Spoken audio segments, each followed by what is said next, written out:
Let's read. The book of Genesis, chapter 49 and verse 1. And Jacob called unto his son. Jacob is our forefather, which his name was read. And said, gather yourself together, that I may tell you that which shall befall you in the last days. So he was going to let us know that wherever we was going to be in captivity. It's in the book of Genesis 49. Read it all the way down. Go to... See, one of these things that the Hebrew Israelites don't understand is that the reason why the Israelites were in captivity. Now, because of their sins, disobedience of the commandment of God, his statutes, his his written ordinances, they were in rebellion against the word of God. Now, there is a consequence when you do not obey the word of God. The word of God is not there just for you to read like a poem, but it was there for you to obey. And God had given them many warnings before they were captive by the enemies. And they still did not listen. They did not listen to the prophet Moses. They did not listen to many other judges, but they kept their disobedience throughout the whole time that they were with Moses. That's why many of them did not make it to the promised land.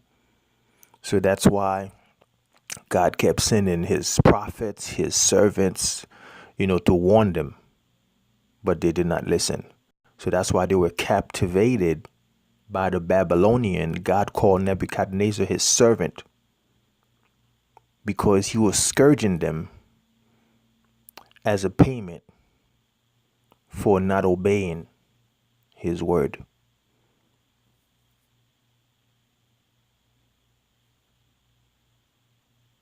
They were oppressed by other nations because of disobedience towards the word of God.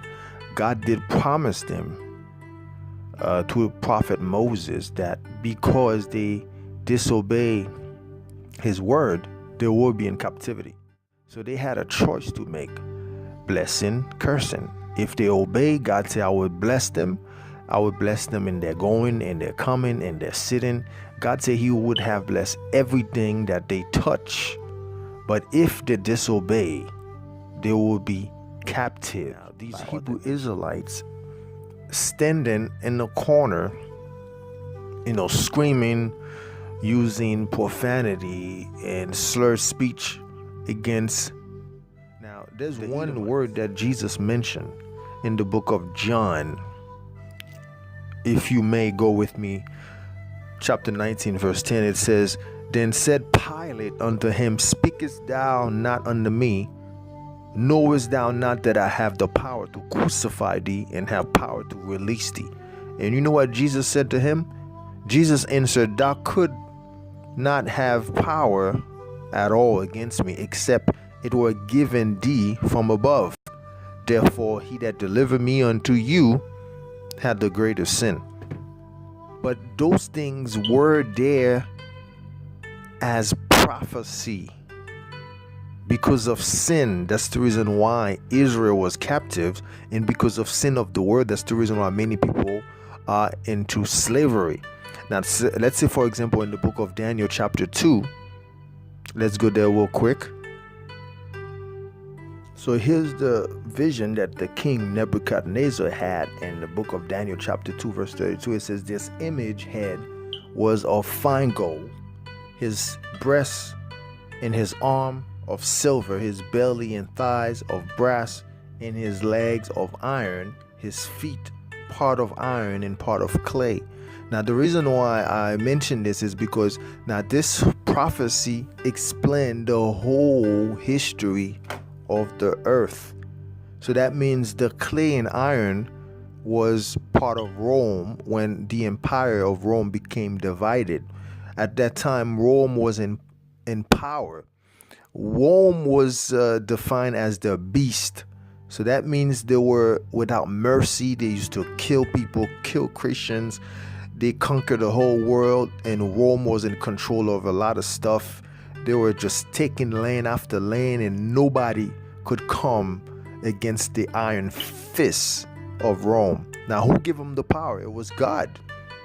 because he gave Daniel the prophecy of things that should take place in the future. They were not in control because of their own strength, of their own power and wisdom, but because God laid down just that way. So now when these guys standing in the street corner blaming the white people and then blaming the Edomites and blaming every other people, it's because they do not know their Bible. They do not know history. There's some of the stuff that we are not in control of. God is in control. Now, in the latter days, we are living at the feet. According to Daniel chapter 2, it's between the iron and the clay mixed together. So that means at the end right now, there's going to be a rock described in the book of Daniel that's going to come from heaven, and that's going to destroy the feet of iron and clay, which is Christ that is coming back to set up his kingdom. So now, when they mention all this stuff, they're blaming people. Nobody should be blamed.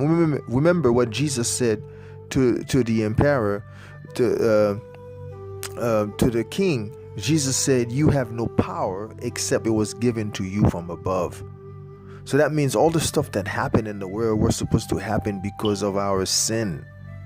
Okay, even Jesus was crucified because of our sin to save the whole world. So I just wanted to mention that. I mean, there's a lot of stuff that they say it really did happen, but they have to understand the prophecy of the word of God. Nebuchadnezzar only had power against Israel because God gave him the power. Things happen for a reason because God allowed them to happen. Okay, that's why he wants us to forgive, because he is the only avenger of the world. So may God bless you, may God keep you. If you have any question and comments, drop it down in the comment section below. Peace out.